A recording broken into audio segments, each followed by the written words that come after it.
Hello everyone, Pineaaronapple here, and with the release that all thought impossible, the first season of Hazbin Hotel has finally been released. That's right, the first season of a show that piloted in 2019 is finally out. By the same creator is the show Helluva Boss, into its second season, but I'm pretty sure its pilot came after, so I don't know what the fuck happened there. But the two of them seem to have a shared universe, so as I would usually separate the pilot specials from the season, I thought we could look at both the pilots together. I remember enjoying these quite well, but there is plenty of room for criticism. And let's not get started on whatever the creator, Vivian Medrano, also known as Vivzipop, has going on. So for your reference, whatever the deal is here, or whatever heinous things it's alleged she did, I'm separating the artist and the art here. I'm going to take her, I'm going to put her all the way over there so that we don't have to think about her. Let's look at these shows on their own merit, instead of docking them for it. And we certainly won't count Mr. 50k over there.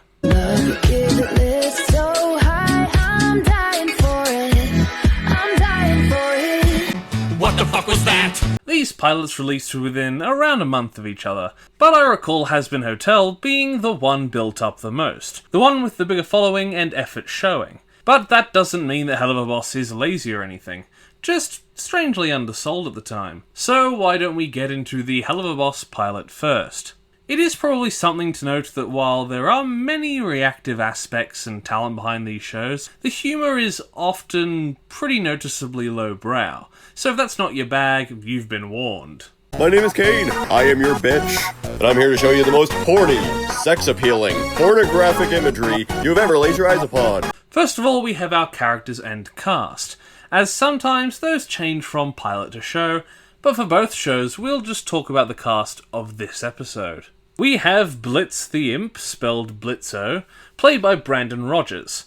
And if you've seen Brandon Rogers in anything, you probably understand the role he has, and he's pretty good at it, being the arsehole boss of the main crew. Oh dear, I seem to have spotted a cunt. Good day! Then we have a married couple, Moxie and Millie. Moxie voiced by well-known actor Richard Stephen Horvitz. And it's always a blast to hear him. You may know him from Invader Zim, Skylanders, or The Grim Adventures of Billy and Mandy. And then Millie, played here by Erica Lynn Beck, who we saw last in Kakegurui Twin. Then we have Blitz's adoptive daughter, sort of, Luna the Hellhound, your usual teenage apathetic archetype, also played by Erica Lynn Beck, who is here for the internet to focus their sexual frustrations on. But seriously, she doesn't get much here, and I hope that she'll get more to do in the future series.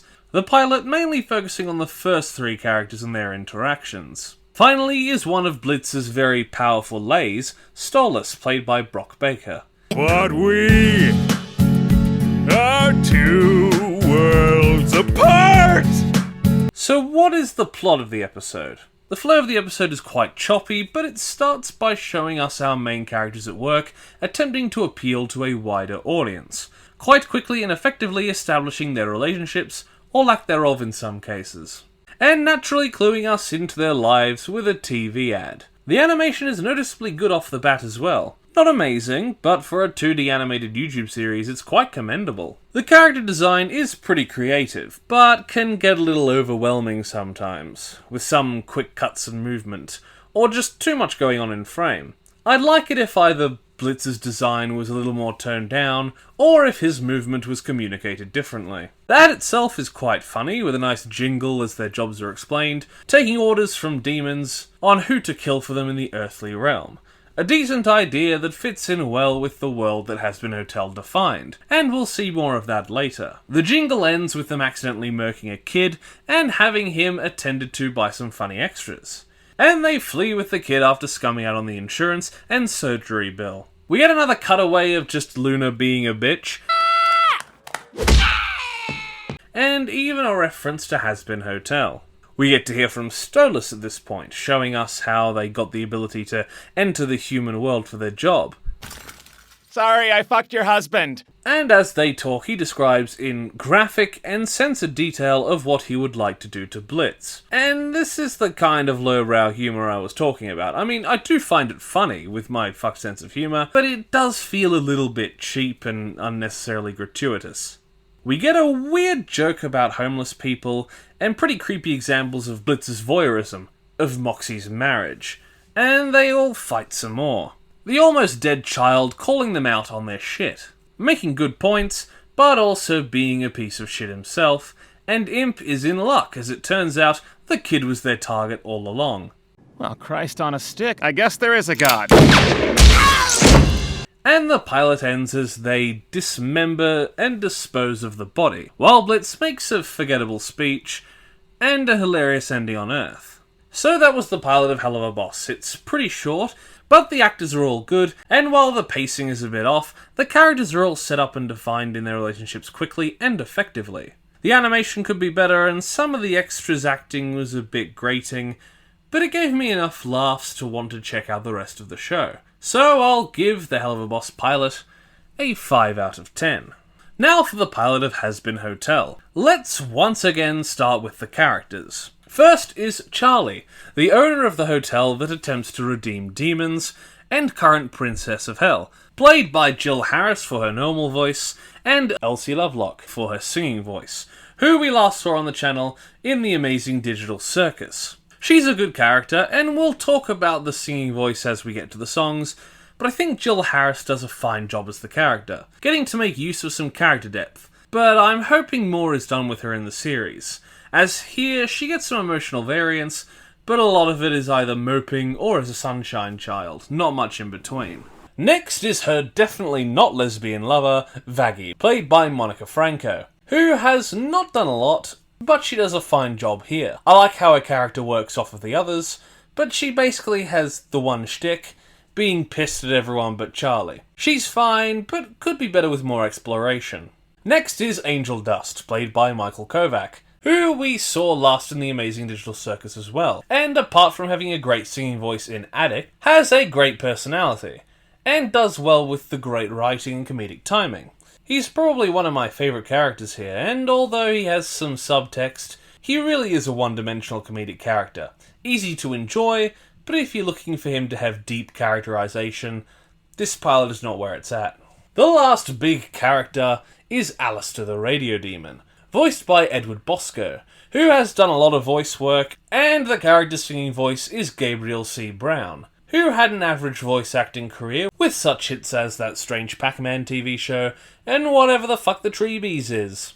We'll bring up the other characters as introduced, but these are the main four. Let's hop into the pilot and see how they're introduced. The episode starts with a musical number, the first of two, to be about rainbows. Why are you gay? I'm Always Chasing Rainbows, sung by Charlie. And I honestly don't care for it at all, but it has a unique visual style compared to the rest of the episode, both in style and attempted cinematography, and it uses these to good effect. Its overview of Hell can visually get a lot of world building across, and it introduces characters like the three here that will be important later in the series, who don't even have voice roles here, which is a commendable effort in forethought. We get to meet Angel Dust properly, whose combination of unique movement and design is very enjoyable, and Michael Kovac is great here too, as we said before. We get our first look at Sir Pentus, and his little egg minions, an antagonist of the episode, looking to conquer the area in Hell, but is quickly attacked by Angel Dust's friend, Cherry Bomb. These two are fun, but honestly I'll wait for more to be done with them in the series before I judge them. Here, they may as well be minor characters, but I like the designs and acting. Just hope they get more use later down the line. Then there are the news presenters, Katie Killjoy and Tom Trench, and I feel the same here, actually even more so. These two get a few jokes in, but I don't like their designs as much, and they're pretty, I don't want to say gimmicky, but they are very simple. A bitch and a punching bag. Although with Tom's hair, they may well be Donald Trump and Hillary Clinton. I don't know who created Pokemon Go,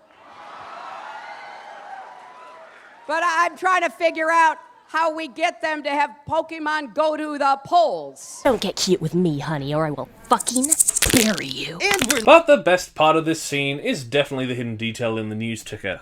They are apparently going to interview Charlie, the Princess of Hell, about her hotel, and we get to see a nice scene as her best friend, helps prepare her for the interview.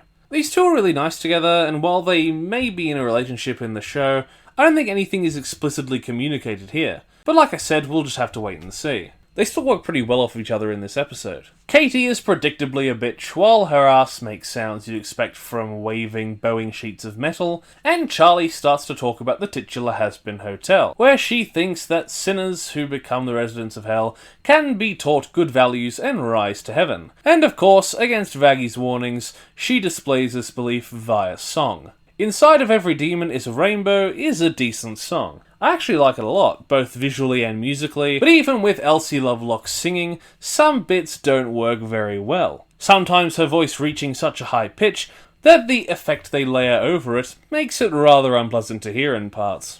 Predictably, she is laughed at, and she shows Angel Dust as her example of someone becoming better. But then we see what he's doing, and it turns out he's joined Cherry Bomb in fighting the turf war, making Charlie look like an idiot. The fight isn't amazing, but once Serpentis gets there, the humour more than makes up for it. Oh, harder, Daddy! Son? Which sets the studio into a brawl, Charlie and Katie starting to beat the shit out of each other as Tom burns. Afterward, Angel is picked up by the unconfirmed gays, Vaggy verbally and physically assaulting him while Charlie mopes. Vaggy and Angel have decent chemistry that allows for jokes, even if they don't all land, and she rightly points out that thanks to his stunt, the hotel has lost all credibility. Not that it really had any to begin with. Charlie stays ever positive, returning to the dump of a hotel, while Angel continues to be a dick. But little details such as him almost reaching out to help Charlie are actually good character details, which might make the series better, instead of the copious amounts of drug, penis, vagina humour, which, while can be funny, is quickly taken to the point it becomes repetitive. Charlie gets a nice scene where she attempts to reach out to her mother, but gets no contact back, and meets our final main character, Alistair the Radio Demon. Hello! Oh! Hey, Vaggy? What? The radio demon is at the door. What? Who? He has a very fun personality and immediately clashes with Vaggy. Alistair has an intimidating presence, and the occultic scratching and glitching effects that accompany his magic and intimidation occasionally are pretty creative. And we learn that Alistair is so bored that he wants to help with the hotel, waiting to see Charlie try and try again, yet failing. Thanks to Vaggy, we get some exposition on the Radio Demon, and the basics are that he's bad news, powerful, cruel, and wacky. Vaggy's worried for Charlie, who agrees to let Alistair help, in a nice scene where Charlie manages to hold her emotionality even with her shy personality. Cool beans. Alistair assaults Vaggy and calls in some favours to staff the hotel, after getting in the best vulgar joke of the show. And what can you do, my effeminate fellow? I can suck your dick. Ha! No.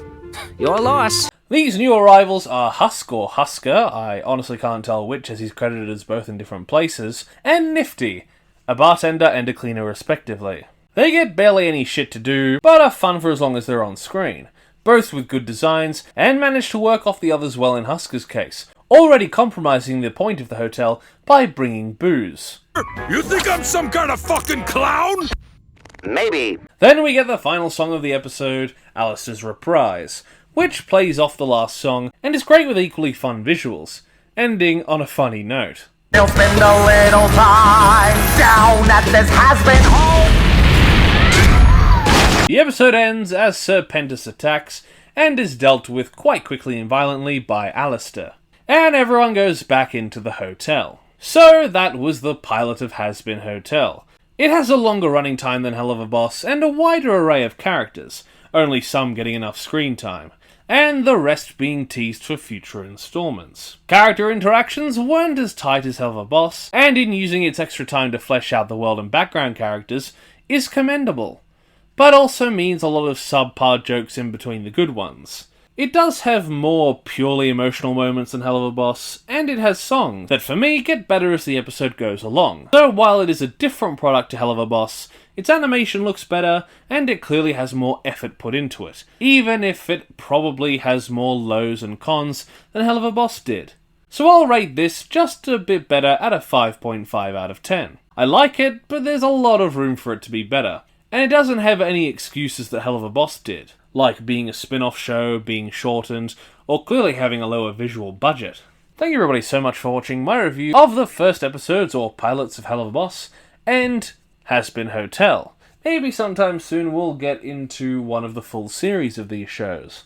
Please like the video if you liked it, comment down below if you wish, and consider subscribing to the channel, and if you do, ring that notification bell so you're told every single time that I make an upload. Once again, thank you for watching, and I'll see you in the next video. Bye! Toast. A little piece of toast. Because there's so much to choose from. There's brown bread, white bread, all sorts of wholemeal bread. It comes in funny packages with writing on the side.